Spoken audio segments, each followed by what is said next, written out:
Before Christ walked on water, before Daniel faced lions, before David slayed giants, there was Job, a man whose story prophesies the greatest suffering servant of all time. What you're about to witness isn't just ancient history, it's a divine blueprint.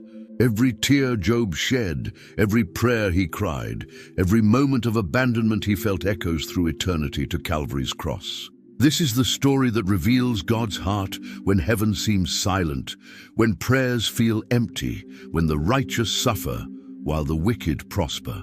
Job's ashes become the altar where human pain meets divine purpose. His resurrection from ruin foreshadows the ultimate victory over death itself. Prepare yourself. You're about to see the gospel hidden in the oldest book ever written.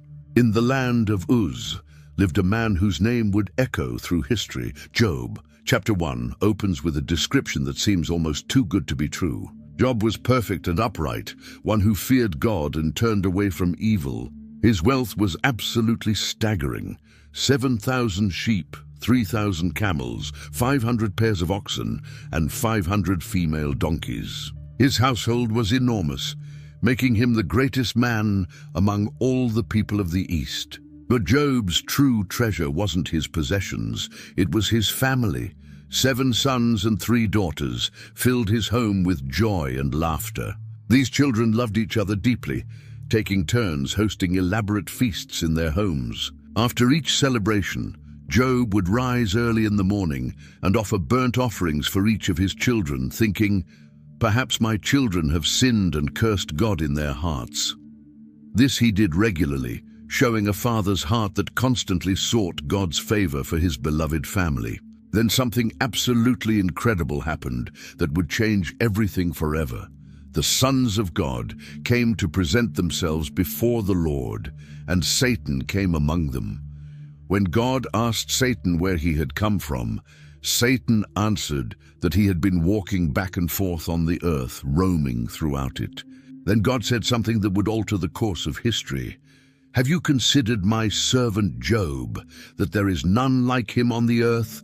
A blameless and upright man, one who fears God and shuns evil?" Satan's response cut straight to the heart of every question about faith and suffering that has ever been asked. Does Job fear God for nothing? Have you not made a hedge around him, around his household, and around all that he has on every side? You have blessed the work of his hands, and his possessions have increased in the land. But now, stretch out your hand and touch all that he has, and he will surely curse you to your face. The Lord's answer would shock anyone who is listening. Behold, all that he has is in your power, only do not lay a hand on his person. In that single moment, a cosmic wager began that would test the very foundations of faith itself. The first test came swiftly and brutally, like a series of devastating hammer blows. In a single horrific day, messengers ran to Job with news that completely shattered his world. The Sabaeans had attacked and stolen his oxen and donkeys, killing his servants with the edge of the sword. Fire from heaven had burned up his sheep and more servants, consuming them completely. The Chaldeans had formed 3 bands, raided his camels, and killed even more of his people with brutal efficiency. But the worst news of all came last. A great wind from across the wilderness had struck the house, where all his children were feasting together, and the house collapsed, killing every single one of them. Job's response was absolutely remarkable and completely unexpected. He tore his robe, shaved his head, and fell to the ground in worship, saying these unforgettable words: "Naked I came from my mother's womb, and naked shall I return there. The Lord gave, and the Lord has taken away. Blessed be the name of the Lord." In all this devastating loss, Job did not sin nor charge God with doing anything wrong, but Satan wasn't finished with his assault. Chapter 2 shows him returning to God's presence once again. When God pointed out that Job still held fast to his integrity despite being moved to destroy him without any cause, Satan's reply was absolutely chilling. Skin for skin, yes. All that a man has, he will give for his life. But stretch out your hand now, and touch his bone and his flesh, and he will surely curse you to your face." God gave Satan permission to touch Job's body directly, with just one important condition: he must spare Job's life. Satan immediately struck Job with painful boils, from the sole of his foot to the crown of his head. Job sat among the ashes and scraped himself with a piece of broken pottery, trying to find some relief from the constant burning pain. Then came perhaps the most heartbreaking moment of the entire ordeal. Job's wife, watching her husband's unbearable agony day after day, spoke words that were born from her own desperate pain. "Do you still hold fast to your integrity? Curse God and die." But Job answered her with words that have inspired countless sufferers throughout history. "You speak as one of the foolish women speaks. Shall we indeed accept good from God, and shall we not accept adversity?" In all this terrible suffering, Job did not sin with his lips. When Job's 3 friends, Eliphaz the Temanite, Bildad the Shuhite, and Zophar the Naamathite, heard about all the trouble that had come upon him, they made an appointment together to come and mourn with him and comfort him in his grief. But when they saw him from a distance, they could barely recognize the man they had known. They wept loudly, tore their robes, and sprinkled dust on their heads toward heaven. Then they sat with him on the ground for 7 full days and 7 long nights without speaking a single word to him, because they could see that his grief was extremely great. After 7 complete days of absolute silence, something finally broke deep inside Job's heart. Chapter 3 records words that shocked everyone who heard them and continue to shock readers today. Job opened his mouth and cursed the day of his birth with language that was raw and desperate. These weren't the calm, measured words of a patient sufferer. They were the desperate cries of a man who had been pushed far beyond his breaking point. "May the day perish on which I was born, and the night in which it was said, 'A male child is conceived.'" Job's overwhelming pain poured out in vivid, almost frightening language that revealed the depth of his anguish. He wished that day had been complete darkness, that God above had not sought it out, that no light had ever shined upon it. He wanted darkness and the shadow of death to claim it completely, clouds to settle on it, and the blackness of the day to terrify it with overwhelming gloom. His words grew even more intense and desperate as he continued speaking about that night. "May that night be barren. May no joyful shout come into it. May those curse it who curse the day, those who are ready to arouse Leviathan. May the stars of its twilight be dark. May it look for light, but have none, and not see the dawning of the day, because it did not shut up the doors of my mother's womb, nor hide sorrow from my eyes." But Job's deepest wish was actually much simpler and more heartbreaking than his dramatic curses. He wished with all his heart that he had died at birth. "Why did I not die at birth? Why did I not perish when I came from the womb? Why did the knees receive me, or why the breasts that I should nurse?" He painted a beautiful but tragic picture of death as a place of complete rest and peace, where the wicked cease from troubling, and there the weary are at rest. The most painful and piercing question came at the very end of his lament. Why is light given to a man whose way is hidden and whom God has hedged in? The very hedge of divine protection that Satan had complained about in chapter 1 now felt like an inescapable prison to Job. His sighs came before his food each day, and his groaning poured out like water continuously. Job's explosive outburst was met with genuine concern from his first friend, Eliphaz the Temanite. Chapter 4 shows Eliphaz trying to be gentle and diplomatic at first, almost apologetic for daring to speak at such a sensitive time. "If one attempts a word with you, will you become weary? But who can withhold himself from speaking?" He reminded Job of how he had been a source of strength to others in the past. "Your words have upheld him who was stumbling, and you have strengthened the feeble knees. But now it comes upon you, and you are weary, it touches you and you are troubled."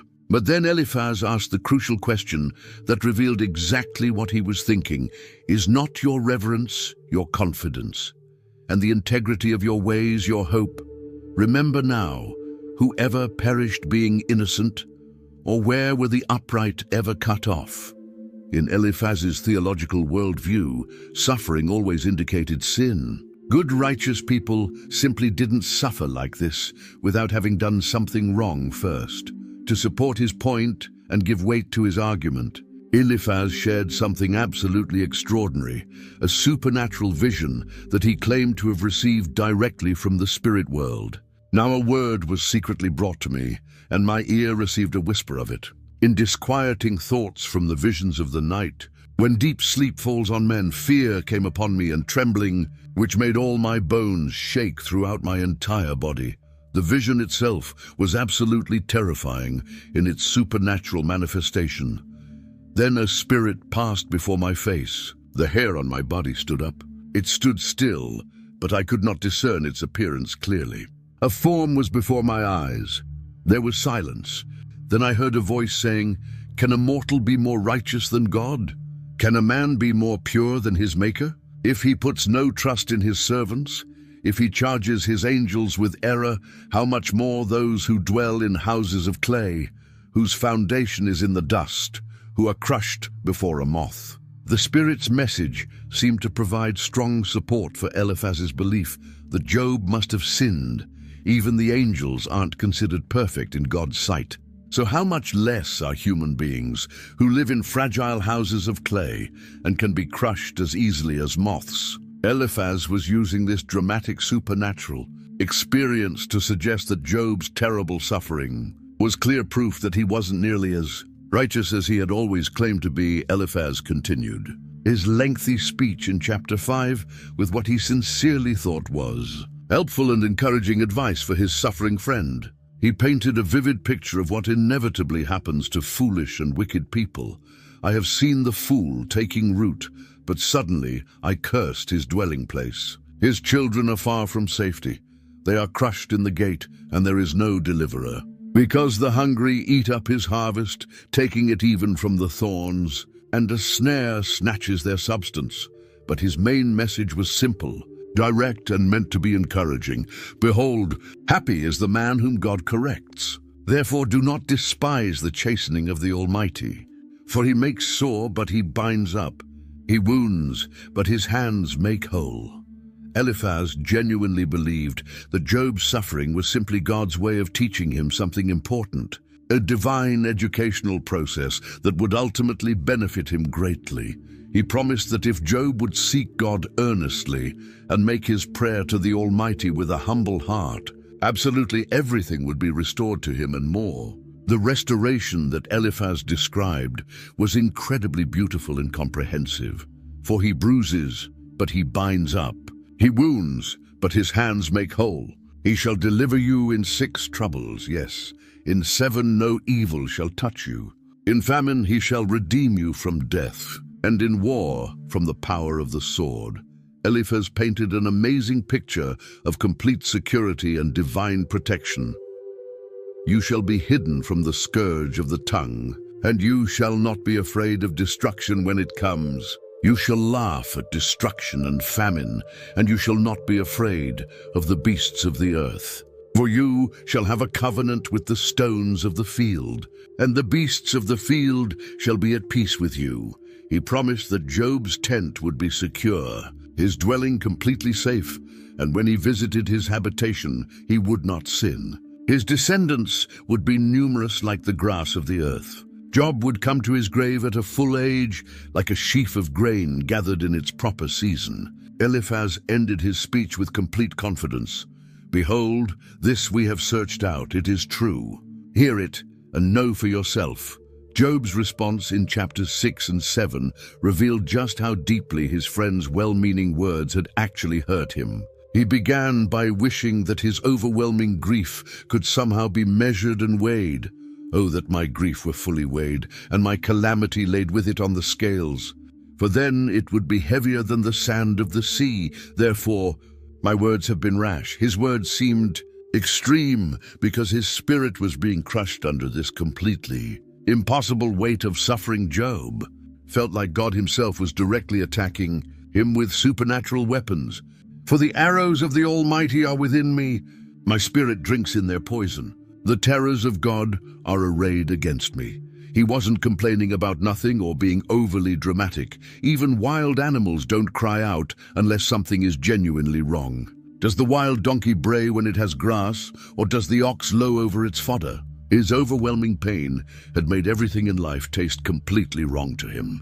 He couldn't eat because food had become absolutely disgusting. Can flavorless food be eaten without salt? Or is there any taste in the white of an egg? My soul refuses to touch them. They are as loathsome food to me. What he really wanted was simple, but completely impossible. Oh, that I might have my request, that God would grant me the thing that I long for, that it would please God to crush me, that he would loose his hand and cut me off. In chapter 7, Job turned his attention directly to God with some of the most brutally honest words ever spoken in prayer. He described all human life as constant warfare. Is there not a time of hard service for man on earth? Are not his days also like the days of a hired man? Like a servant who earnestly desires the shade, and like a hired man who eagerly looks for his wages. So I have been allotted months of futility, and wearisome nights have been appointed to me. His physical body was completely breaking down. My flesh is caked with worms and dust. My skin is cracked and breaks out afresh. My days are swifter than a weaver's shuttle, and are spent without hope. He reminded God that human life is incredibly brief, like a breath that quickly disappears. Whoever goes down to the grave doesn't come back up to see his house again. Then Job asked God a question that pierced straight to the heart of his complete confusion. What is man, that you should exalt him, that you should set your heart on him, that you should visit him every morning and test him every moment? How long? Will you not look away from me and let me alone till I swallow my saliva? He felt like God was watching him far too closely, testing him constantly and relentlessly. When Bildad the Shuhite finally spoke in chapter 8, his approach was completely different from Eliphaz's mystical, supernatural vision. Bildad relied heavily on traditional wisdom that had been carefully passed down through many generations. He started with a pointed question that must have stung Job deeply. How long will you speak these things, and the words of your mouth be like a strong wind? Bildad's theology was remarkably simple and absolutely direct. Does God subvert judgment, or does the Almighty pervert justice? In his mind, God was always completely fair and just in all his dealings. If Job's children had died so tragically, it could only be because they had sinned against God. If your sons have sinned against him, he has cast them away for their transgression.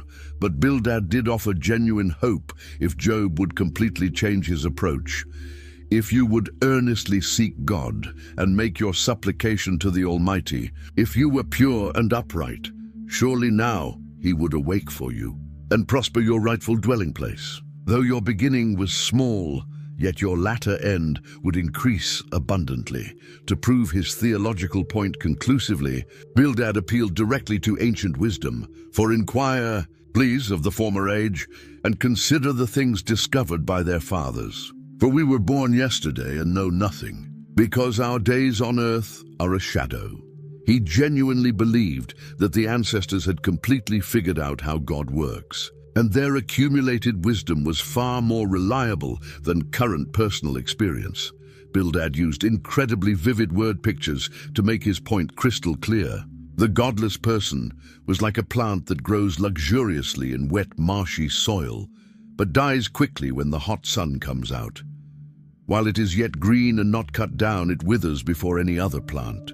So are the paths of all who forget God, and the hope of the hypocrite shall perish, whose confidence shall be cut off, and whose trust is a spider's web. He painted another detailed picture of someone who trusts completely in his house, holding fast to it desperately, but having it collapse anyway when real pressure comes. But Bildad's final conclusion was genuinely meant to encourage and give hope. Behold, God will not cast away the blameless, nor will he uphold the evildoers. He will yet fill your mouth with laughing, and your lips with rejoicing. Those who hate you will be clothed with shame, and the dwelling place of the wicked will come to nothing.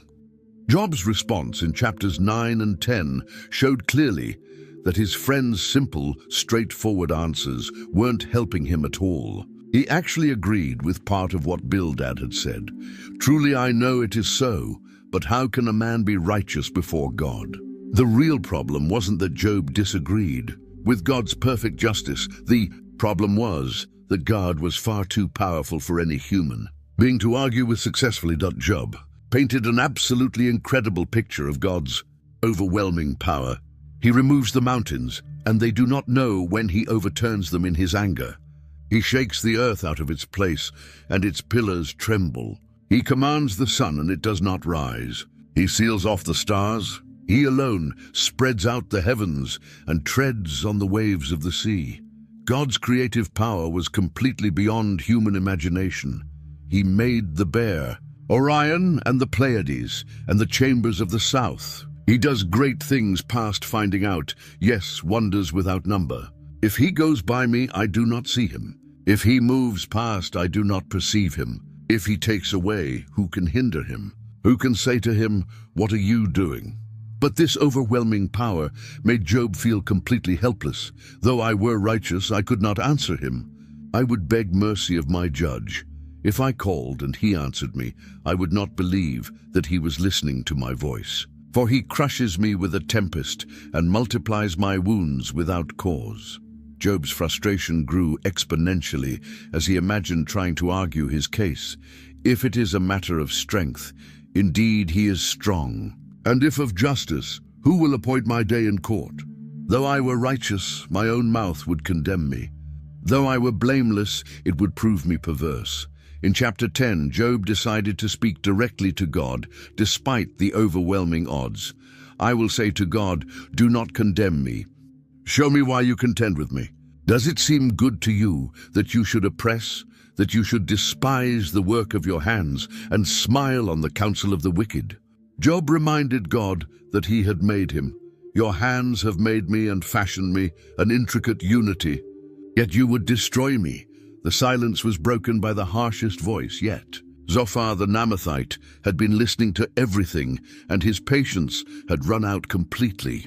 Chapter 11 shows him speaking with no gentleness at all, cutting straight to what he believed was the heart of the problem. Should not the multitude of words be answered? And should a man full of talk be vindicated? Zophar wasn't going to dance around the issue like his friends had done. His attack was direct and brutal. For you have said, my doctrine is pure and I am clean in your eyes. But oh, that God would speak and open his lips against you, that he would show you the secrets of wisdom, for they would double your prudence. Know therefore that God exacts from you less than your iniquity deserves. In Zophar's mind, Job was getting off easy. His suffering wasn't too much, it was actually too little for whatever he had done wrong. Zophar painted a picture of God's infinite wisdom that made human understanding look foolish. Can you search out the deep things of God? Can you find out the limits of the Almighty? They are higher than heaven. What can you do? Deeper than Sheol. What can you know? Their measure is longer than the earth and broader than the sea. The implication was clear. Job couldn't possibly understand what God was doing, so he should stop complaining. Then Zophar delivered his diagnosis with surgical precision, for he knows deceitful men. He sees wickedness also. Will he not then consider it? For an empty-headed man will be wise when a wild donkey's colt is born a man. According to Zophar, Job was empty-headed, and God could see right through his pretense of righteousness. But Zophar also offered a way out, though it came wrapped in condemnation. If you would prepare your heart and stretch out your hands toward him, if iniquity were in your hand, and you put it far away, and would not let wickedness dwell in your tents, then surely you could lift up your face without spot. Yes, you could be steadfast and not fear. The solution was simple in Zophar's mind. Confess your hidden sins, and everything will be fine. He promised restoration if Job would just admit his guilt, because you would forget your misery and remember it as waters that have passed away, and your life would be brighter than noonday. Though you were dark, you would be like the morning, and you would be secure because there is hope. Yes, you would dig around you and take your rest in safety, but his final words carried a warning. But the eyes of the wicked will fail, and they shall not escape, and their hope, loss of life. Job had heard enough. Chapter 12 opens with words dripping with sarcasm that showed just how fed up he was with his friend's lectures. No doubt you are the people, and wisdom will die with you. The bitterness in Job's voice was unmistakable. He was tired of being treated like a fool by people who thought they had all the answers. His frustration poured out as he described his situation. But I have understanding as well as you. I'm not inferior to you. Indeed, who does not know such things as these? I'm one mocked by his friends, who called on God and he answered him. The just and blameless who is ridiculed. Job pointed out the cruel irony. He was being mocked by the very people who should have been comforting him. Then Job made an observation that must have stung his friends. A lamp is despised in the thought of one who is at ease. It is made ready for those whose feet slip. The tents of robbers prosper, and those who provoke God are secure in what God provides by his hand. He was pointing out that their simple theology didn't match reality. Bad people often lived comfortable lives while good people suffered. Job then launched into a magnificent description of God's power that showed he understood divine sovereignty better than his accusers did. But now ask the beasts, and they will teach you, and the birds of the air, and they will tell you, or speak to the earth, and it will teach you, and the fish of the sea will explain to you. Who among all these does not know that the hand of the Lord has done this? He continued with examples of God's absolute control over everything. With him are wisdom and strength. He has counsel and understanding. If he breaks a thing down, it cannot be rebuilt. If he imprisons a man, there can be no release. If he withholds the waters, they dry up. If he sends them out, they overwhelm the earth. Job was showing that he understood God's power perfectly well. That wasn't his problem. The real issue, Job explained, was that God seemed to use his power in ways that confused human understanding. He leads counselors away plundered and makes fools of the judges. He loosens the bonds of kings and binds their waist with a belt. He leads princes away plundered and overthrows the mighty. He deprives the trusted ones of speech and takes away the discernment of the elders. God's ways didn't follow the neat patterns his friends insisted they must follow. Job's point was devastating.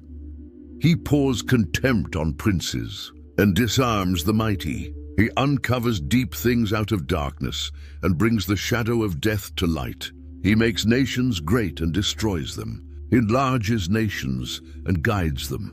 If God operated this way with nations and kings, why did his friends think individual suffering always followed predictable rules? Chapter 13 shows Job making perhaps the most dangerous decision of his life. He had listened to his friends' theories long enough, and now he was ready to take his case directly to the highest court possible. Hold your peace, let me alone that I may speak, and let come on me what may. Job was essentially telling his friends to be quiet because he had something more important to do than listen to their lectures. His decision was breathtaking in its boldness. Though he slay me, yet will I trust him. Even so, I will defend my own ways before him. He also shall be my salvation. For a hypocrite could not come before him. Job was willing to risk everything, even his life, to get answers from God directly. He believed that his integrity would be his protection, because a truly wicked person wouldn't dare approach God this way. Job had prepared his case carefully. I have prepared my case. I know that I shall be vindicated. Who is he who will contend with me? If now I hold my tongue, I perish. He was confident that if he could just get a fair hearing, he would be proven right. The problem wasn't his guilt. The problem was that he couldn't get God to listen to him. Before presenting his case, Job made two requests that showed how desperate he was. "Only two things do not do to me. Then I will not hide myself from you. Withdraw your hand from me, and let not the dread of you make me afraid. Then call, and I will answer, or let me speak, then you respond to me." Job wanted God to stop hurting him long enough for them to have a conversation, and he wanted God to stop being so terrifying that Job couldn't think straight.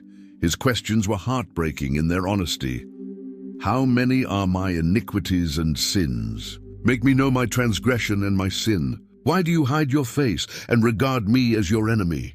Will you frighten a leaf driven to and fro? And will you pursue dry stubble?" Job genuinely didn't know what he had done wrong, and he felt like God was hunting him down, like he was some kind of dangerous criminal. The pain in Job's voice was unmistakable as he described his situation. "For you write bitter things against me, and make me inherit the iniquities of my youth. You put my feet in the stocks and watch closely all my paths. You set a limit for the soles of my feet." Job felt like he was in prison, with God as his jailer watching his every move and keeping detailed records of his failures. His final words in this chapter painted a picture of human frailty that explained why he needed mercy rather than judgment. Man decays like a rotten thing, like a garment that is moth-eaten. Job was pointing out that humans are naturally weak and temporary. They need compassion, not harsh treatment. Chapter 14 contains some of the most beautiful and heartbreaking poetry in the entire Bible, as Job reflected on the temporary nature of human life. His words painted pictures that anyone could understand. Man who is born of woman is of few days and full of trouble. He comes forth like a flower and fades away. He flees like a shadow and does not continue. Job was saying that human life is naturally brief and difficult, like a flower that blooms and quickly dies, or a shadow that appears and disappears. The comparison with trees was particularly striking. "For there is hope for a tree, if it is cut down, that it will sprout again, and that its tender shoots will not cease. Though its root may grow old in the earth, and its stump may die in the ground, yet at the scent of water it will bud and bring forth branches like a plant. Even a dead tree could come back to life if conditions were right. But humans were different. But man dies and is laid low. Indeed, man breathes his last, and where is he? As water disappears from the sea, and a river becomes parched and dries up, so man lies down and does not rise. Till the heavens are no more, they will not awake nor be roused from their sleep. Unlike trees, people don't get second chances. When they die, they stay dead." This reality made Job wish for something that seemed impossible. "Oh, that you would hide me in the grave, that you would conceal me until your wrath is past, that you would appoint me a set time and remember me. If a man dies, shall he live again? All the days of my hard service I will wait till my change comes." Job was actually wishing he could hide in death until God's anger passed, and then come back to life when things were better.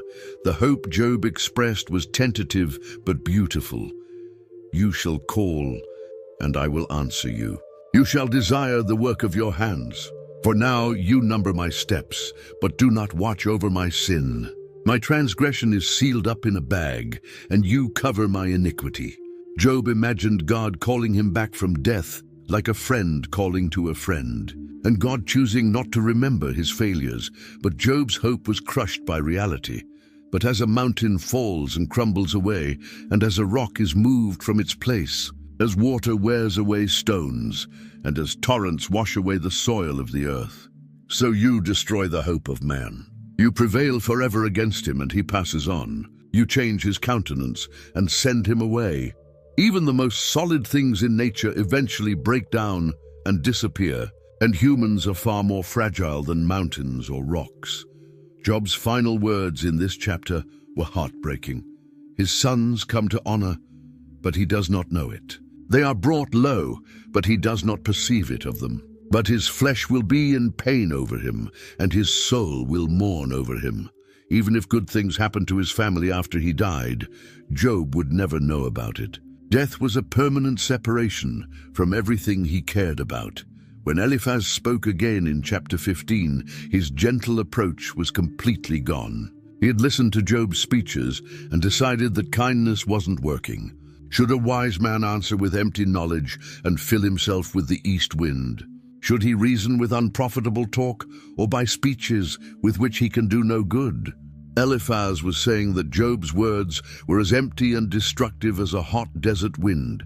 His accusation was serious and direct. Yes, you cast off fear and restrain prayer before God, for your mouth utters your iniquity, and you choose the tongue of the crafty. Your own mouth condemns you and not I. Your own lips testify against you. Eliphaz was claiming that Job's complaints were actually proving his guilt. By questioning God, Job was showing that he didn't truly fear the Lord. Eliphaz asked cutting questions designed to put Job in his place. Are you the first man who was born? Or were you made before the hills? Have you heard the counsel of God?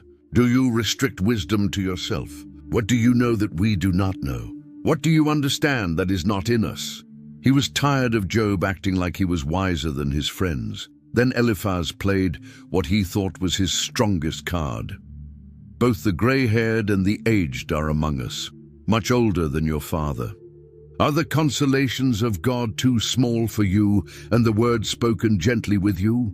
He was reminding Job that older, wiser men had tried to help him, and Job had rejected their comfort. Eliphaz's description of wicked people was clearly meant to describe Job. The wicked man writhes with pain all his days, and the number of years is hidden from the oppressor. Dreadful sounds are in his ears. In prosperity the destroyer comes upon him. He does not believe that he will return from darkness, but a sword is waiting for him. The implication was obvious. Job's suffering proved he was wicked.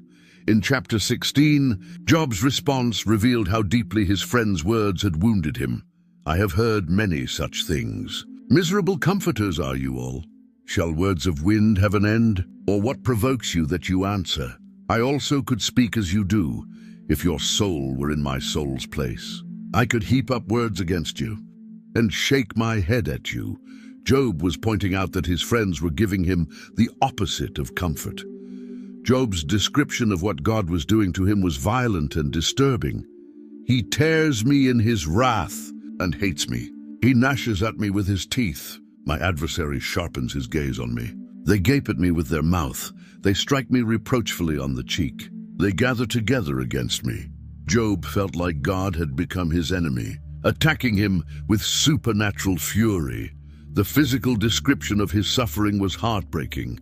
God has delivered me to the ungodly and turned me over to the hands of the wicked. I was at ease, but he has shattered me. He also has taken me by my neck and shaken me to pieces and set me up for his target. His archers surround me. He pierces my heart and does not pity. He pours out my gall on the ground. Job felt like God was using him for target practice, shooting arrows at him without mercy. Chapter 17 shows Job dealing with complete social rejection while clinging to a desperate hope. His description of his situation was pathetic. My spirit is broken. My days are extinguished. The graves are ready for me. Are not mockers with me? And does not my eye dwell on their provocation? Even his friends had become people who mocked him instead of helping him. Job felt completely isolated and misunderstood. He has made me a byword of the people, and I have become one before whom men spit. My eye has also grown dim because of sorrow, and all my members are like shadows. People were using his name as an example of someone cursed by God, and his physical condition was deteriorating rapidly. The reaction of righteous people to his situation made everything worse. Upright men are astonished at this, and the innocent stirs himself up against the hypocrite. Yet the righteous will hold to his way, and he who has clean hands will be stronger and stronger. Good people looked at Job's suffering and assumed he must be a hypocrite, which made them more determined to live righteously themselves. But in the middle of his despair, Job made an incredible declaration of faith. but he knows the way that I take. When he has tested me, I shall come forth as gold. My foot has held fast to his steps. I have kept his way and not turned aside. Despite everything that was happening, Job maintained that God knew his true character and would eventually vindicate him. Job's hope was based on something beyond his current circumstances. Even now, behold, my witness is in heaven, and my record is on high. My friends scorn me. My eyes pour out tears to God. Oh, that one might plead for a man with God, as a man pleads for his neighbor. Job believed that somewhere in heaven, there was a witness who knew the truth about his situation and would eventually speak up for him. This hope was precious to him because human help had failed. For when a few years are finished, I shall go the way of no return. My spirit is broken, my days are extinguished. The graves are ready for me. Job knew his time was running out, and if justice was going to come, it would have to come from heaven rather than earth. His final words in this section were filled with resignation about human friendship. But come back, all of you, and I shall not find one wise man among you. My days are past, my purposes are broken off, even the thoughts of my heart. Job had given up on getting help or understanding from the people around him. Bildad's second speech in chapter 18 was much shorter and much darker than his first attempt to help Job. He was clearly frustrated with Job's refusal to accept their explanations. How long till you put an end to words? Gain understanding, and afterward we will speak. Why are we counted as beasts and regarded as stupid in your sight? Bildad felt like Job was treating them like animals instead of wise counselors. His entire speech was basically one long, detailed description of what happens to wicked people, and the implication was clear. This was what was happening to Job. Indeed, the light of the wicked goes out, and the flame of his fire does not shine. The light is dark in his tent, and his lamp beside him is put out. Bildad was saying that Job's prosperity had ended because he was wicked. The imagery Bildad used was vivid and frightening. The steps of his strength are shortened, and his own counsel casts him down, for he is cast into a net by his own feet, and he walks into a snare. The net takes him by the heel, and a snare lays hold of him. A noose is hidden for him on the ground, and a trap for him in the road. According to Bildad, wicked people become trapped by their own evil schemes. Bildad's description became even more dramatic. Terrors frighten him on every side and drive him to his feet. His strength is starved, and destruction is ready at his side. It devours patches of his skin. The firstborn of death devours his limbs. The firstborn of death was probably a reference to the most terrible kind of disease, which certainly seemed to fit Job's condition. The social consequences Bildad described were devastating. He is driven from light into darkness and chased out of the world. He shall have neither son nor posterity among his people, nor any remaining in his dwellings. Those in the west are astonished at his day, as those in the east are frightened. Bildad was saying that wicked people lose their families and are remembered only as examples of divine judgment. Job's response in chapter 19 began with pure exasperation. How long will you torment me and break me in pieces with words? These 10 times you have reproached me. You are not ashamed that you have wronged me. Job had reached his limit with his friends' accusations. They were supposed to be comforting him, but instead they were making his pain worse. Job felt completely abandoned by everyone. He has removed my brothers far from me, and my acquaintances are completely estranged from me. My relatives have failed, and my close friends have forgotten me. Those who dwell in my house and my maidservants count me as a stranger. I am an alien in their sight. Even his own household staff were treating him like a stranger. The physical revulsion people felt toward him was humiliating. My breath is offensive to my wife, and I am repulsive to the children of my own body. Even young children despise me. I arise, and they speak against me. All my close friends abhor me, and those whom I love have turned against me. Job had become physically disgusting to everyone around him, including his own family. But then Job made one of the most famous declarations in the entire Bible. "For I know that my Redeemer lives, and he shall stand at last on the earth. And after my skin is destroyed, this I know, that in my flesh I shall see God, whom I shall see for myself, and my eyes shall behold, and not another. How my heart yearns within me!" Even when everything else had failed, Job maintained his faith that God would eventually vindicate him, even if it took a resurrection from the dead to make it happen. Zophar's final speech in chapter 20 was his attempt to solve the problem that Job had raised about wicked people prospering. His solution was simple: their prosperity doesn't last. Do you not know this of old, since man was placed on earth, that the triumphing of the wicked is short, and the joy of the hypocrite is but for a moment? According to Zophar, what looked like success for evil people was just a temporary illusion. Zophar painted a picture of sudden reversal. Though his haughtiness mounts up to the heavens, and his head reaches to the clouds, yet he will perish forever like his own refuse. Those who have seen him will say, "Where is he?" He will fly away like a dream and not be found. Yes, he will be chased away like a vision of the night. Evil people might seem successful for a while, but they would disappear as quickly as dreams. The description of divine judgment was graphic. The increase of his house will depart, and his goods will flow away in the day of his wrath. This is the portion from God for a wicked man, the heritage appointed to him by God. Zophar was confident that God always punished wickedness, even if it took time. Job's response in chapter 21 was devastating to his friend's entire theological system. He asked them to really listen to him for once. "Listen carefully to my speech, and let this be your consolation. Bear with me that I may speak, and after I have spoken, keep mocking." Job was about to present evidence that would destroy their simple explanations. His observations about wicked people were based on reality, not theory. Why do the wicked live and become old? Yes, become mighty in power.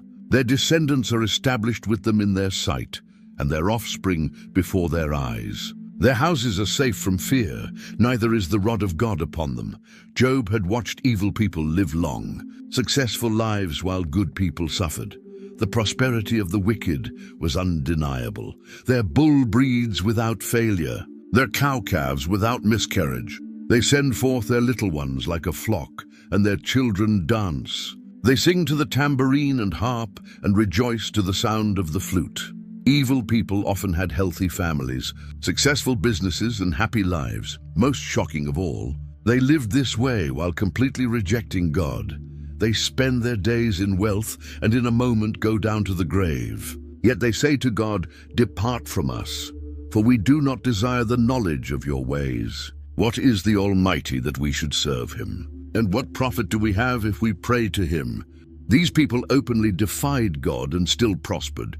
Job's final challenge to his friends was unanswerable. How often is the lamp of the wicked put out? How often does their destruction come upon them, the sorrows God distributes in his anger? They are like straw before the wind, and like chaff that a storm carries away. Job was asking for evidence that wicked people actually get punished regularly, and his friends couldn't provide it. The conclusion was inescapable. "In truth, I know it is so, but how can a man be righteous before God?" Job's friends' theology simply didn't match the world as it actually worked. Their simple formulas about good people prospering and evil people suffering were contradicted by daily observation. The theological debates had gone on long enough. Eliphaz the Temanite decided it was time to stop speaking in generalities and make specific accusations. Chapter 22 shows him abandoning all pretense of gentleness as he launched into direct charges against Job's character.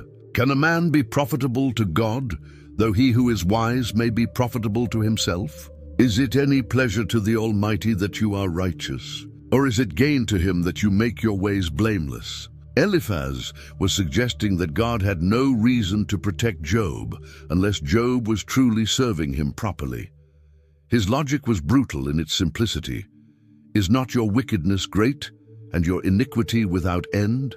Since Job was suffering so severely, his sins must be enormous. But Eliphaz didn't stop with general accusations. He got very specific about what those sins must have been. The charges he brought were serious crimes against basic human decency, for you have taken pledges from your brother for no reason and stripped the naked of their clothing. You have not given the weary water to drink, and you have withheld bread from the hungry. Eliphaz was accusing Job of being cruel to people who desperately needed help, taking their clothes as payment for debts and refusing to give food and water to those who were dying of hunger and thirst. The accusations grew even more damaging. But the mighty man possessed the land, and the honorable man dwelt in it. You have sent widows away empty, and the strength of the fatherless was crushed. According to Eliphaz, Job had used his wealth and power to hurt the most vulnerable people in society.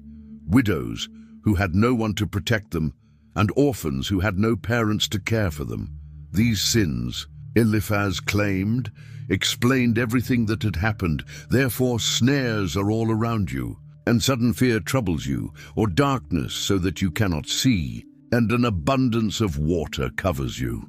Job's current suffering was simply the inevitable result of his secret cruelty to the poor and helpless. But Eliphaz offered one final chance for redemption. Now acquaint yourself with him and be at peace. Thereby good will come to you. Receive, please, instruction from his mouth, and lay up his words in your heart. If you return to the Almighty, you will be built up. You will remove iniquity far from your tents. The solution was straightforward. Confess these hidden sins, repent genuinely, and God would restore everything. The promised restoration was magnificent. Then you will lay your gold in the dust, and the gold of Ophir among the stones of the brooks. Yes, the Almighty will be your gold and your precious silver. For then you will have your delight in the Almighty, and lift up your face to God.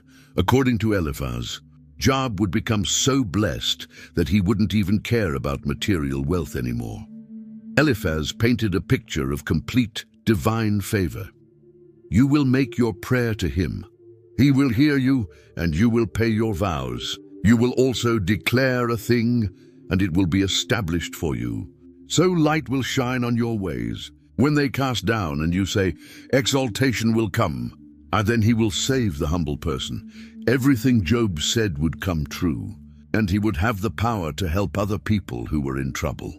Job's response in chapters 23 and 24 revealed the depth of his spiritual crisis. He wasn't rejecting his friend's advice because he was stubborn. He was rejecting it because he genuinely couldn't find God to repent to.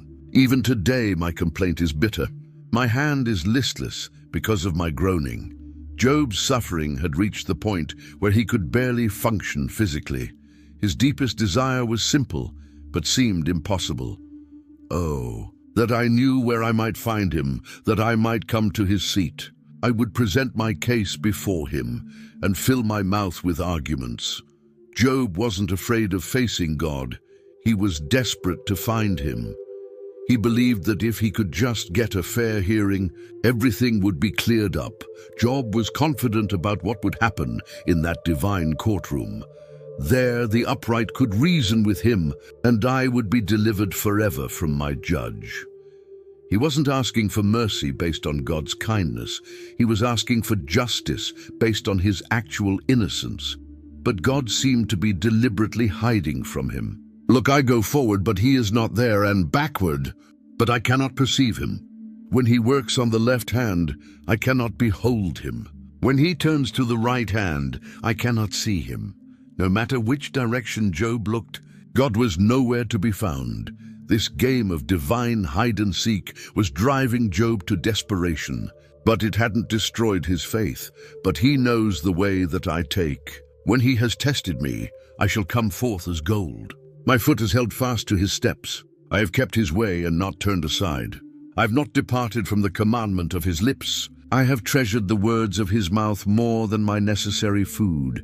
Job maintained that his life had been characterized by careful obedience to God's commands. Yet, this very God who knew Job's righteousness had become terrifying but he is unique, and who can make him change? And whatever his soul desires that he does. For he performs what is appointed for me, and many such things are with him. Therefore I am terrified at his presence. When I consider this, I'm afraid of him. Job was caught between his confidence in his innocence and his terror of God's absolute power.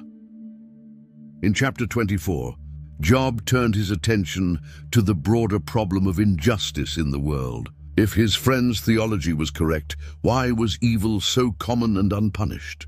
Since times are not hidden from the Almighty, why do those who know him see not his days? If God was in control and always punished evil, why didn't good people see evidence of his justice?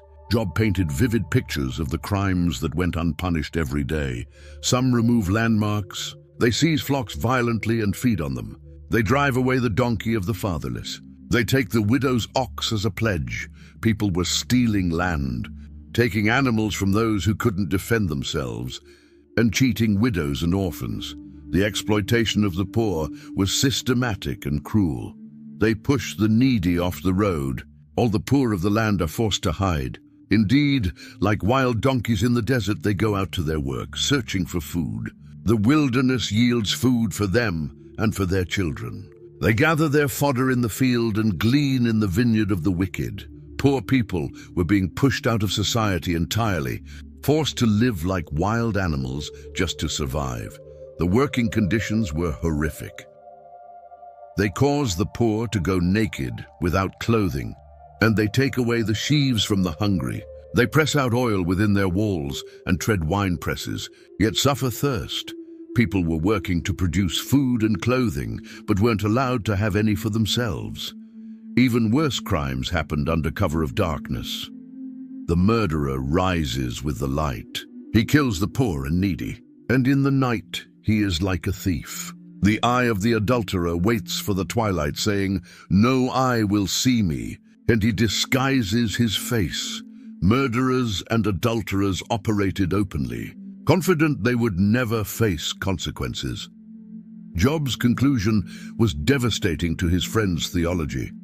They are on the face of the waters. Their portion is cursed in the earth, so that no one turns into the way of their vineyards. As drought and heat consume the snow waters, so the grave consumes those who have sinned. Even when evil people eventually died, they often lived long, successful lives before that happened. By chapter 25, Bildad the Shuhite had apparently run out of arguments. His third speech was remarkably short, only 6 verses compared to his earlier lengthy presentations. It seemed like he was grasping for something, anything, to say that might still support the friend's position. Dominion and fear belong to him. He makes peace in his high places. Bildad was trying to emphasize God's absolute authority, as if that alone settled all questions. His main point was humanity's complete insignificance before God. How then can man be righteous before God? Or how can he be clean who is born of a woman? Look even to the moon, and it does not shine. Yes, the stars are not pure in his sight. How much less man who is a maggot, and a son of man who is a worm? Bildad's argument had been reduced to calling humans worms and maggots. This was a pathetic ending to what had started as confident theological instruction. Bildad had begun with elaborate explanations based on ancient wisdom, but now he could only point out that humans are worthless compared to God. It wasn't really an answer to Job's questions. It was an admission that the friends didn't have answers. Job's response in chapter 26 was magnificent and devastating. He began with sarcasm that showed just how unimpressed he was with Bildad's final effort. How have you helped him who is without power? How have you saved the arm that has no strength? How have you counseled one who has no wisdom? And how have you declared sound advice to many? Job was pointing out that Bildad's words had provided no help, strength, wisdom, or good advice. Then Job proceeded to demonstrate that he understood God's power far better than his friend did. The dead tremble, those under the waters and those inhabiting them. Sheol is naked before him, and destruction has no covering. God's power reached even into the realm of the dead, where human understanding couldn't go. Job's description of divine power was breathtaking in its scope. He stretches out the north over empty space. He hangs the earth on nothing. He binds up the water in his thick clouds, yet the clouds are not broken under it. He covers the face of his throne and spreads his cloud over it. God controlled the very structure of creation, holding the earth in space and managing the weather systems. The boundaries God established were absolute. He drew a circular horizon on the face of the waters, at the boundary of light and darkness. The pillars of heaven tremble and are astonished at his rebuke. God had set limits that even the most powerful forces in creation couldn't cross. Job's conclusion showed that human understanding of God's power was necessarily limited. Indeed, these are the mere edges of his ways, and how small a whisper we hear of him. But the thunder of his power, who can understand? Everything humans could observe about God was just the tiniest hint of his true power, like hearing a whisper when the reality was thunder. This wasn't the speech of someone who didn't understand God's greatness. Job knew exactly how powerful God was, which made his questions even more urgent, not less important. Chapter 27 shows Job making one of the most solemn declarations possible. He began with an oath that invoked the very God who seemed to be opposing him. As God lives, who has taken away my justice, and the Almighty, who has made my soul bitter, as long as my breath is in me, and the breath of God in my nostrils, my lips will not speak wickedness, nor my tongue utter deceit. Job was swearing by God's own life that he would continue telling the truth, even though God appeared to be treating him unjustly. This oath was essentially Job's final answer to his friends' demands that he confess hidden sins. Far be it from me that I should say you are right. Till I die, I will not put away my integrity from me. My righteousness I hold fast and will not let it go. My heart shall not reproach me as long as I live. Job was willing to die rather than lie about his character. His integrity was more important to him than getting relief from his suffering. But Job wasn't content to just defend his own innocence. He turned the tables on his friends completely. May my enemy be like the wicked, and he who rises up against me like the unrighteous. Job was essentially saying that anyone who opposed him was in the wrong, including his three friends. Then Job did something unexpected. He began describing what happens to wicked people, but he did it in a way that seemed to agree with his friends' theology. For what is the hope of the hypocrite, though he may gain much, if God takes away his soul? Will God hear his cry when trouble comes upon him? Job seemed to be accepting that wicked people do eventually get punished. His description of divine judgment was detailed and frightening. Will he delight himself in the Almighty? Will he always call on God? I will teach you about the hand of God. What is with the Almighty I will not conceal. Surely all of you have seen it. Why then do you behave with complete nonsense? Job was claiming that his friends had seen evidence of God's judgment, but were drawing the wrong conclusions from it. The fate of the wicked man's family was particularly tragic.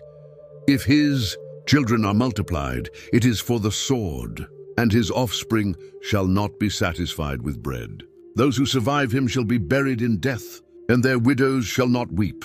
Even if evil people had large families, those families would eventually be destroyed. Their wealth would be temporary. Though he heaps up silver like dust and piles up clothing like clay, he may pile it up, but the just will wear it, and the innocent will divide the silver. Everything wicked people accumulated would eventually go to righteous people. The destruction would be sudden and complete. He builds his house like a moth, like a booth which a watchman makes. The rich man will lie down, but not be gathered up. He opens his eyes, and he is no more. Terrors overtake him like a flood. A tempest steals him away in the night. All their security would prove to be as fragile as a moth's cocoon. Job's final words in this chapter were ominous. The east wind carries him away, and he is gone. It sweeps him out of his place. It hurls against him and does not spare. He flees desperately from its power. Men shall clap their hands at him and shall hiss him out of his place. When the wicked finally fell, people would be glad to see them go. The implication was clear. If Job had been truly wicked, all this would have happened to him already. The fact that he was still maintaining his integrity proved his innocence. Chapter 28 is one of the most beautiful poems in the entire Bible. It comes like a peaceful interlude after all the heated arguments. And it seems to be Job's meditation on a question that had been underlying everything. Where can true wisdom be found? The chapter begins with observations about human skill in mining and technology. Surely there is a vein for the silver and a place where gold is refined. Iron is taken from the earth and copper is smelted from ore. Job marveled at human ingenuity in finding hidden treasures. Man puts an end to darkness and searches every recess for ore in the darkness and the shadow of death. He breaks open a shaft away from people. In places forgotten by feet, they hang far away from men. They swing to and fro. Miners would go to incredible lengths, risking their lives in dark, dangerous places to find valuable metals. The search for precious things led people to places where no living creature had ever been. He puts his hand on the flint. He overturns the mountains at the roots. He cuts out channels in the rocks, and his eye sees every precious thing. He dams up the streams from trickling. What is hidden he brings forth to light. Human determination could literally move mountains and redirect rivers in the search for treasure. But Job pointed out that there was something far more valuable than gold or silver that couldn't be found through human effort. But where can wisdom be found? And where is the place of understanding? Man does not know its value, nor is it found in the land of the living. Real wisdom, the kind that could answer the deep questions of life, wasn't hidden in the ground waiting to be dug up. The search for wisdom was frustrating because it couldn't be bought. The deep says, "It is not in me," and the sea says, "It is not with me." It cannot be purchased for gold, nor can silver be weighed for its price. It cannot be valued in the gold of Ophir, in precious onyx or sapphire. Even the deepest parts of the earth and sea claimed they didn't contain wisdom, and no amount of money could buy it. Job listed the most valuable things humans knew about, but none of them could purchase wisdom. No mention shall be made of coral or quartz, for the price of wisdom is above rubies. The topaz of Ethiopia cannot equal it, nor can it be valued in pure gold. All the treasures people fought, wars over, and spent their lives pursuing were worthless. Compared to true wisdom, the mystery deepened. When Job considered that even death didn't reveal wisdom's location, destruction and death say, "We have heard a report about it with our ears." God understands its way, and he knows its place.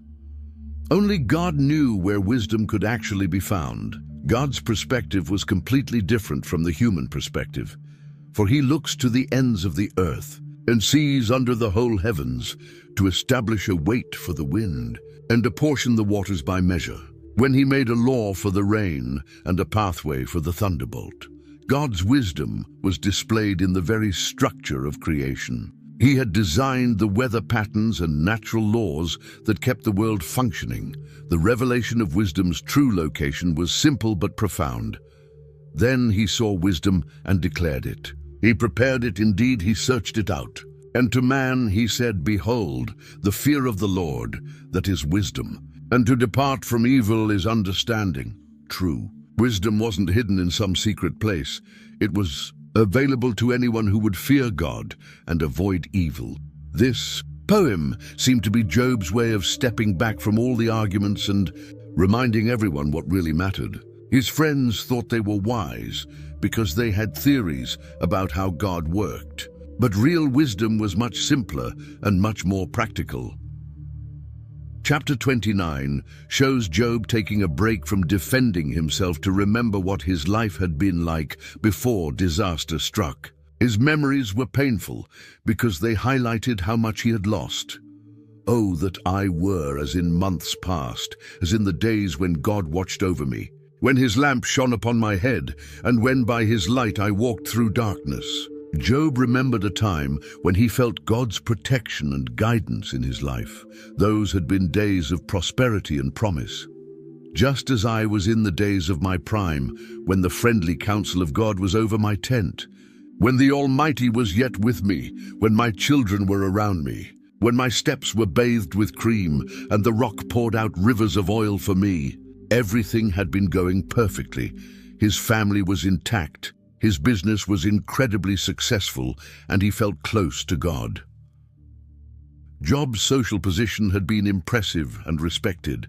When I went out to the gate by the city, when I took my seat in the open square, the young men saw me and hid, and the aged arose and stood.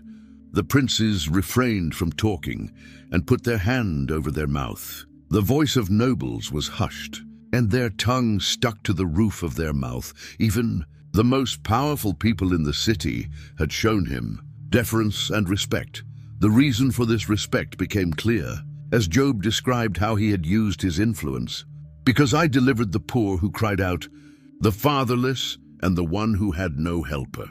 The blessing of a perishing man came upon me, and I caused the widow's heart to sing for joy. Job's reputation had been built on his kindness to those who couldn't help themselves. His commitment to justice had been complete. I put on righteousness and it clothed me. My justice was like a robe and a turban. I was eyes to the blind, and I was feet to the lame. I was a father to the poor, and I searched out the case that I did not know. Job hadn't just helped people occasionally, he had made justice and righteousness his daily clothing, and he had actively sought out people who needed help. He had even stood up to powerful people who were hurting others. I broke the fangs of the wicked and plucked the victim from his teeth. Job had used his wealth and influence to protect vulnerable people from those who would take advantage of them. In those days, Job had expected to live a long, successful life. Then I said, I shall die in my nest and multiply my days as the sand. My roots are spread out to the waters, and the dew lies all night on my branch. My glory is fresh within me, and my bow is renewed in my hand. He had felt like a tree planted by water, strong, growing, and permanent. People had valued his opinion and waited to hear what he would say. Men listened to me and waited and kept silence for my counsel. After my words they did not speak again, and my speech settled on them as dew. They waited for me as for the rain, and they opened their mouth wide as for the spring rain.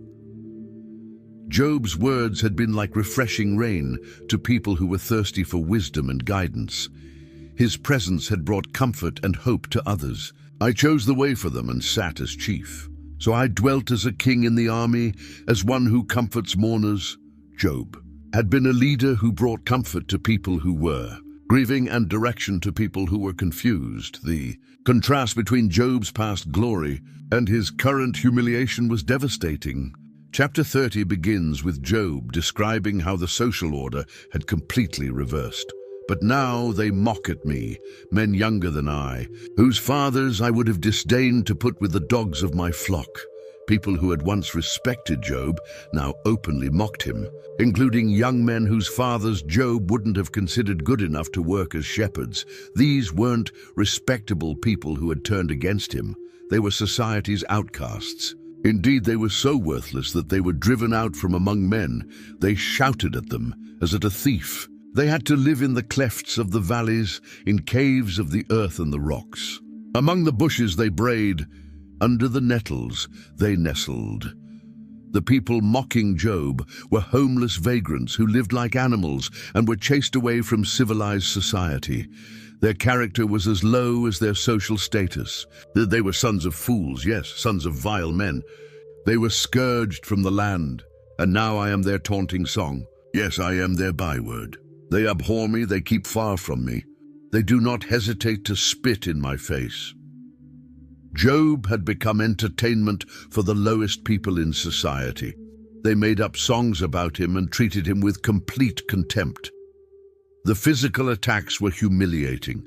Because he has loosed my bowstring and afflicted me, they have cast off restraint before me. At my right hand the rabble arises. They push away my feet, and they raise against me their ways of destruction. They break up my path.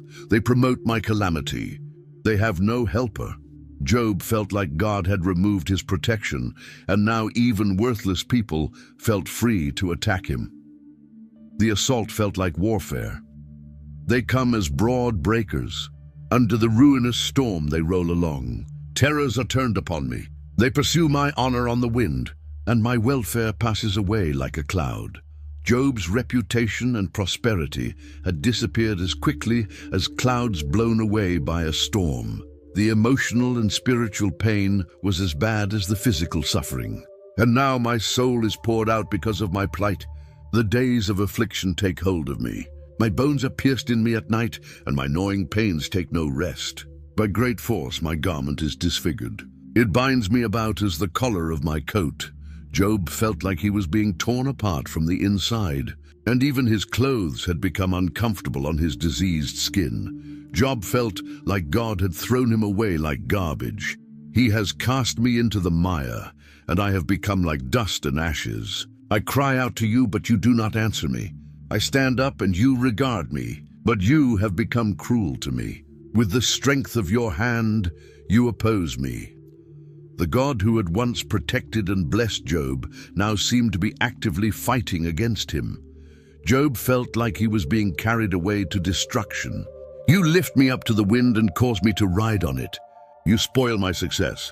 For I know that you will bring me to death, and to the house appointed for all living. Job believed that God was deliberately destroying him, and that death was the inevitable result. The cruelest part was that Job had always helped others in similar situations. Surely he would not stretch out his hand against a heap of ruins if they cry out when he destroys. Have I not wept for him who was in trouble? Has not my soul grieved for the poor? Job had always been compassionate toward people who were suffering, so why wasn't he receiving the same compassion? The disappointment was overwhelming. When I looked for good, evil came to me. And when I waited for light, darkness came. My heart is in turmoil and cannot rest. Days of affliction confront me. I go about mourning, but not in the sun. I stand up in the assembly and cry out for help, instead of the good things Job had expected from his righteous life. He had received only evil and darkness. His physical condition made him an outcast. My skin grows black and falls from me. My bones burn with fever. My harp is turned to mourning, and my flute to the voice of those who weep. Even his musical instruments could only produce sad sounds that matched his grief. Chapter 31 contains Job's final and most comprehensive defense of his character. This wasn't just a general claim of innocence. It was a detailed oath covering every area of moral behavior. Job began with sexual purity. I have made a covenant with my eyes. Why then should I look upon a young woman? For what is the allotment of God from above, and the inheritance of the Almighty from on high? Job had made a deliberate decision to control even his thoughts about women, because he believed God would judge sexual sin. His standard for honesty was absolute. If I have walked with falsehood, or if my foot has hastened to deceit, let me be weighed on honest scales, that God may know my integrity. Job was willing to have God examine every aspect of his life to prove his truthfulness. He continued with his treatment of others. If my step has turned from the way, or my heart walked after my eyes, or if any spot adheres to my hands, then let me sow and another eat. Yes, let my harvest be rooted out. If Job had been dishonest in any way, he was willing to lose everything he had worked for. The oath covered adultery specifically. If my heart has been enticed by a woman, or if I have lurked at my neighbor's door, then let my wife grind for another, and let others bow down over her. For that would be wickedness. Yes, it would be iniquity deserving of judgment. Job understood that adultery wasn't just a private sin. It would destroy families and communities. His treatment of servants revealed his character. If I have despised the cause of my male or female servant when they complained against me, what then shall I do when God rises up? When he punishes, how shall I answer him? Did not he who made me in the womb make him? Did not the same one fashion us in the womb? Job had treated his servants fairly because he understood that God had created all people equally. His care for the poor had been extensive. If I have kept the poor from their desire, or caused the eyes of the widow to fail, or eaten my morsel by myself, so that the fatherless could not eat of it, but from my youth I grew up with him as with a father, and from my mother's womb I guided the widow. Job had shared his resources with those in need from the time he was young. He had provided practical help to those who needed it. If I have seen anyone perish for lack of clothing, or any poor man without covering, if his heart has not blessed me, and if he was not warmed with the fleece of my sheep. Job had made sure that people had adequate clothing, especially during cold weather. His attitude toward wealth was healthy. If I have made gold my hope, or said to fine gold, you are my confidence. If I have rejoiced because my wealth was great, and because my hand had gained much. Job hadn't put his trust in money or become proud because of his prosperity. He had avoided idolatry completely. If I have observed the sun when it shines, or the moon walking in brightness, so that my heart has been secretly enticed, and my mouth has kissed my hand, this also would be an iniquity deserving of judgment, for I would have denied God who is above. Job had never been tempted to worship the sun, moon, or stars like some of his neighbors did. His attitude toward his enemies was generous. If I have rejoiced at the destruction of him who hated me, or lifted myself up when evil found him, indeed I have not allowed my mouth to sin by asking for a curse on his soul. Job hadn't celebrated when bad things happened to people who didn't like him, and he had never cursed anyone. His hospitality was famous. If the men of my tent have not said, who is there that has not been satisfied with his meat? But no sojourner had to lodge in the street. For I have opened my doors to the traveler. Job's household was known for feeding anyone who was hungry and providing shelter to travelers. He had never tried to hide his sins. If I have covered my transgressions as Adam, by hiding my iniquity in my bosom, because I feared the great multitude, and dreaded the contempt of families, so that I kept silence and did not go out of the door. When Job had done something wrong, he had been honest about it instead of trying to cover it up. His final challenge was bold. Oh, that I had one to hear me. Here is my mark. Oh, that the Almighty would answer me, that my prosecutor had written a book. Surely I would carry it on my shoulder. I would bind it on me like a crown.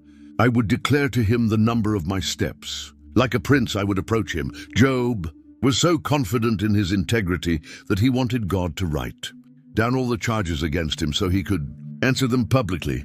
A fourth voice suddenly broke into the conversation. Chapter 32 introduces Elihu, son of Barachel the Buzite, who had been listening to everything with growing frustration. So these three men ceased answering Job because he was righteous in his own eyes. Then the wrath of Elihu, the son of Barachel the Buzite, of the family of Ram, was aroused against Job. His wrath was aroused because he justified himself, rather than God.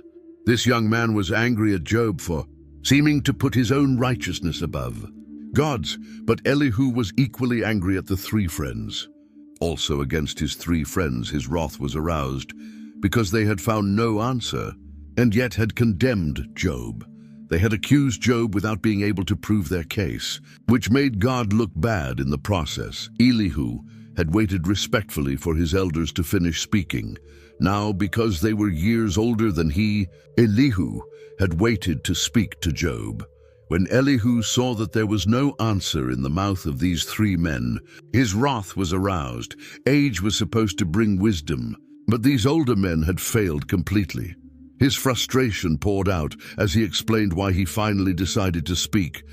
I am young in years, and you are very old. Therefore I was afraid and dared not declare my opinion to you. I said, age should speak, and multitude of years should teach wisdom.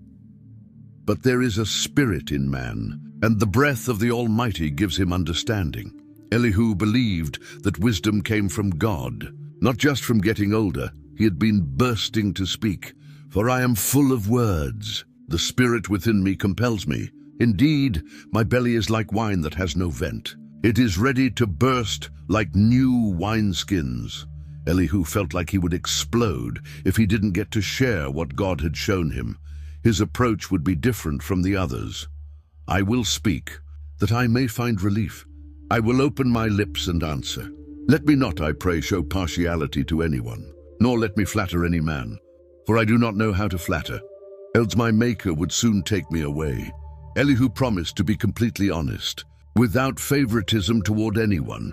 In chapters 33 and 34, Elihu began teaching about how God actually communicates with people. His message was that God was constantly trying to reach humans, but they often missed his messages. Surely God speaks once, yes, twice, yet man does not perceive it. In a dream, in a vision of the night, when deep sleep falls upon men, while slumbering on their beds, then he opens the ears of men and seals their instruction. God used dreams and visions to teach people important lessons. The purpose of this communication was protective. In order to turn man from his deed and conceal pride from man, he keeps back his soul from the pit and his life from perishing by the sword. God was trying to save people from making mistakes that would destroy them. Elihu also taught that suffering itself was a form of divine communication. Man is also chastened with pain on his bed and with strong pain in many of his bones, so that his life abhors bread and his soul succulent food. His flesh wastes away from sight, and his bones stick out, which once were not seen. Sometimes God used physical pain to get people's attention, but even in suffering, God provided help. If there is a messenger for him, a mediator, one among 1,000, to show man his uprightness, then he is gracious to him and says, "Deliver him from going down to the pit. I have found a ransom." God would send someone to help explain what he was doing and provide a way of escape. In chapter 34, Elihu addressed the question of God's justice directly. Far be it from God that he should do wickedness, and from the Almighty that he should commit iniquity. For he repays man according to his work, and makes man to find a reward according to his way.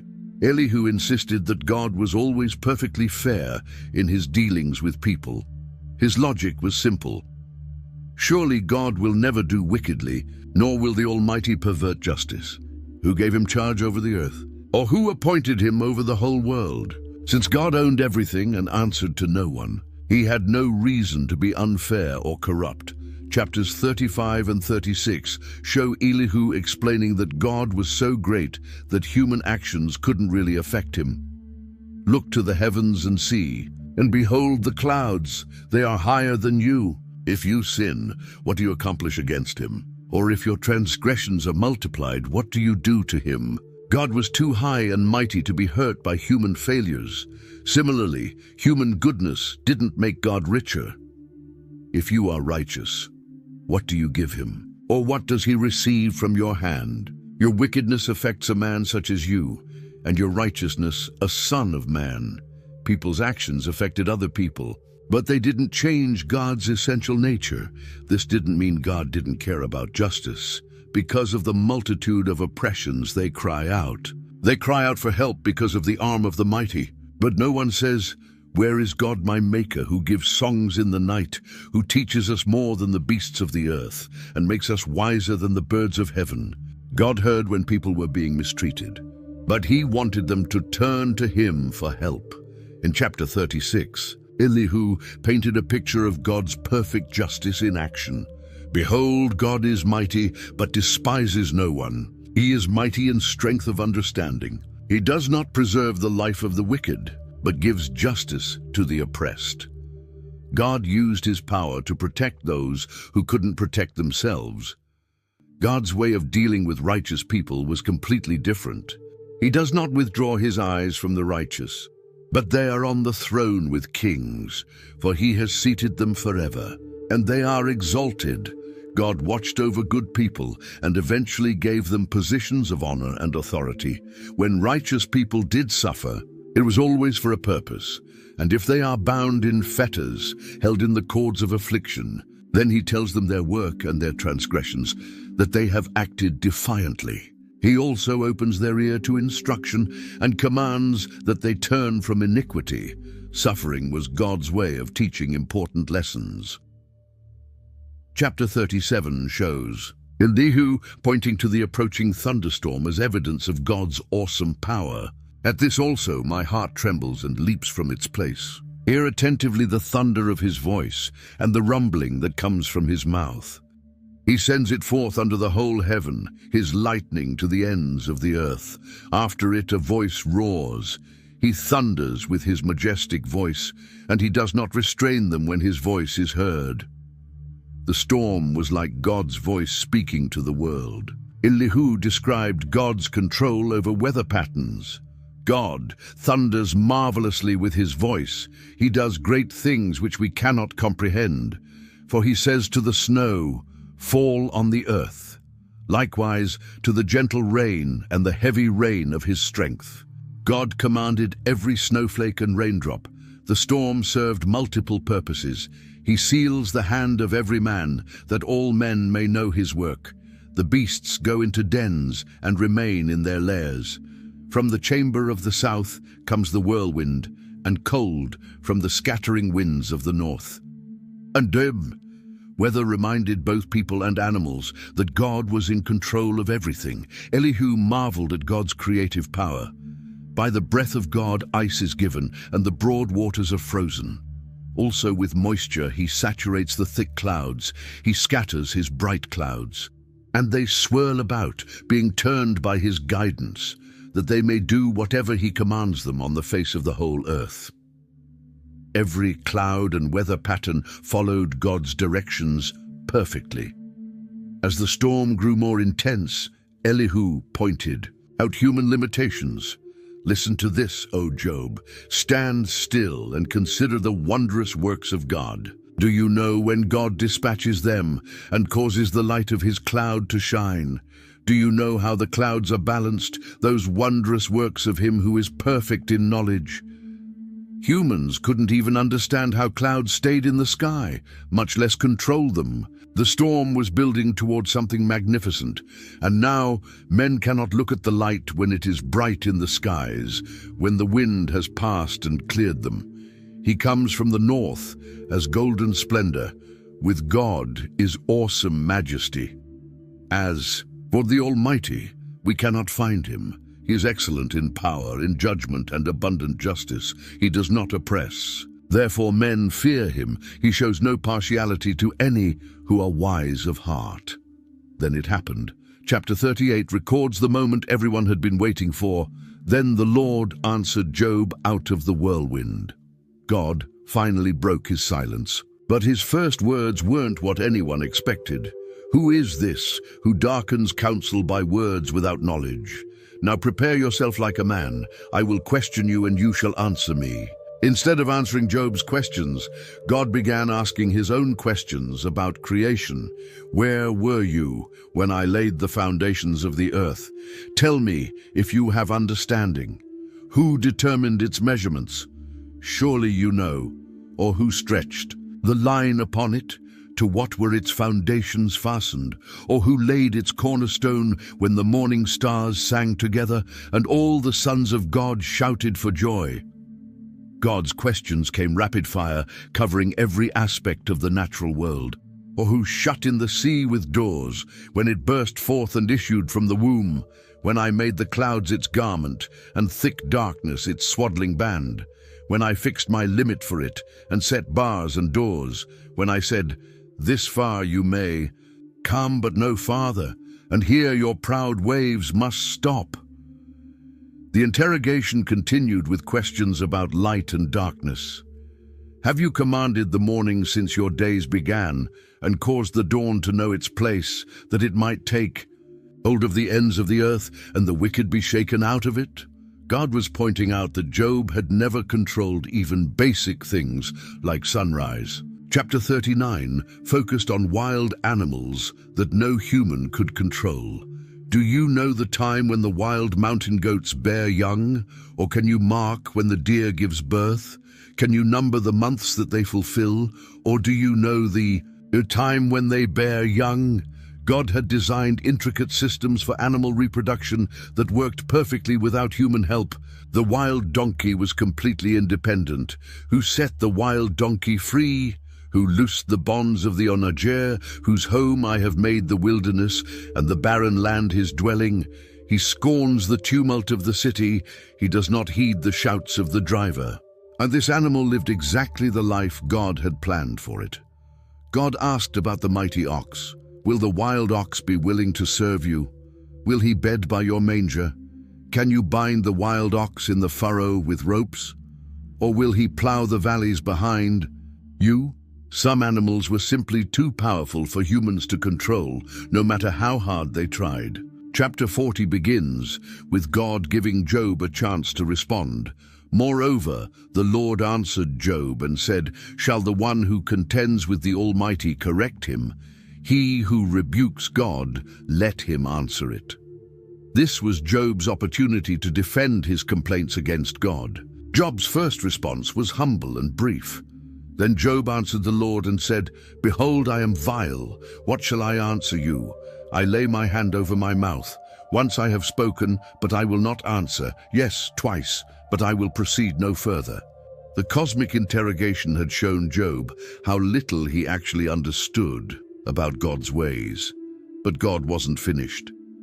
His second speech began with an even more direct challenge. Then the Lord answered Job out of the whirlwind and said, "Now, prepare yourself like a man. I will question you, and you shall answer me. Would you indeed annul my judgment? Would you condemn me that you may be justified?" God was asking Job directly whether he thought he could do a better job of running the universe. God challenged Job to try taking over. Have you an arm like God? Or can you thunder with a voice like his? Then adorn yourself with majesty and splendor, and array yourself with glory and beauty. Disperse the rage of your wrath. Look on everyone who is proud, and humble him. If Job thought he could do better, let him try controlling proud and evil people. Then God introduced Job to Behemoth. "Look now at the behemoth, which I made along with you. He eats grass like an ox. See now, his strength is in his hips, and his power is in his stomach muscles. He moves his tail like a cedar. The sinews of his thighs are tightly knit." This was a creature of incredible size and strength that God had created. Behemoth's power was awesome. His bones are like beams of bronze, his ribs like bars of iron. He is the first of the ways of God. Only he who made him can bring near his sword. This animal was so mighty that only God could control it. The creature was completely fearless. Surely the mountains yield food for him, and all the beasts of the field play there. He lies under the lotus trees in a covert of reeds and marsh. The lotus trees cover him with their shade. The willows by the brook surround him. Indeed, the river may rage, yet he is not disturbed. He is confident, though the Jordan gushes into his mouth. Even flooding rivers couldn't frighten this magnificent beast. Chapter 41 introduced an even more impressive creature, Leviathan. God's description began with a challenge. Can you draw out Leviathan with a hook, or snare his tongue with a line which you lower? Can you put a reed through his nose, or pierce his jaw with a hook? This sea monster was completely beyond human ability to capture or control. God asked sarcastically whether Job could make Leviathan into a pet. Will he make many supplications to you? Will he speak softly to you? Will he make a covenant with you? Will you take him as a servant forever? Will you play with him as with a bird, or will you leash him for your maidens? The idea of taming this creature was ridiculous. The monster's physical defenses were impenetrable. Who can remove his outer coat? Who can approach him with a double bridle? Who can open the doors of his face with his terrible teeth all around? His rows of scales are his pride, shut up tightly. As with a seal, one is so near another that no air can come between them. Leviathan was like a living fortress. Even the bravest warriors couldn't fight this creature. The sword that reaches him cannot avail, nor does spear, dart, or javelin. He regards iron as straw and bronze as rotten wood. The arrow cannot make him flee. Slingstones become like stubble to him. Darts are regarded as straw. He laughs at the threat of javelins. Human weapons were completely useless against Leviathan. The creature's very presence was terrifying. His sneezings flash forth light, and his eyes are like the eyelids of the morning. Out of his mouth go burning lights, sparks of fire shoot out, smoke goes out of his nostrils as from a boiling pot, and burning rushes. Leviathan breathed fire like a dragon. God's final point was devastating. On earth there is nothing like him which is made without fear. He beholds every high thing. He is king over all the children of pride. If Job couldn't handle one creature that God had made, how could he question God's management of the entire universe? Chapter 42 shows Job's complete surrender to God's wisdom. Then Job answered the Lord and said, "I know that you can do everything, and that no purpose of yours can be withheld from you. You asked, 'Who is this who hides counsel without knowledge?' Therefore I have uttered what I did not understand, things too wonderful for me, which I did not know." Job admitted that he had been talking about things beyond his understanding. His repentance was genuine and complete. "Listen, please, and let me speak. You said, 'I will question you, and you shall answer me.' I have heard of you by the hearing of the ear, but now my eye sees you. Therefore I abhor myself, and repent in dust and ashes." Meeting God directly had changed everything for Job. Then God turned his attention to the three friends. And so it was, after the Lord had spoken these words to Job, that the Lord said to Eliphaz the Temanite, "My wrath is aroused against you and your two friends, for you have not spoken of me what is right, as my servant Job has." The friends who thought they were defending God had actually been misrepresenting him. God's instructions for them were humbling. "Now therefore, take for yourselves 7 bulls and 7 rams. Go to my servant Job, and offer up for yourselves a burnt offering. And my servant Job shall pray for you, for I will accept him, lest I deal with you according to your folly, because you have not spoken of me what is right, as my servant Job has." They had to ask Job to intercede for them with God. The friends obeyed, and Job prayed for them despite everything they had put him through. Then came the restoration, and the Lord restored Job's losses when he prayed for his friends. Indeed, the Lord gave Job twice as much as he had before. God's blessing returned in double measure. Job's prosperity became legendary. Now the Lord blessed the latter days of Job more than his beginning. For he had 14,000 sheep, 28,000 camels, 1,000 yoke of oxen, and 1,000 female donkeys. His wealth was exactly double what it had been originally.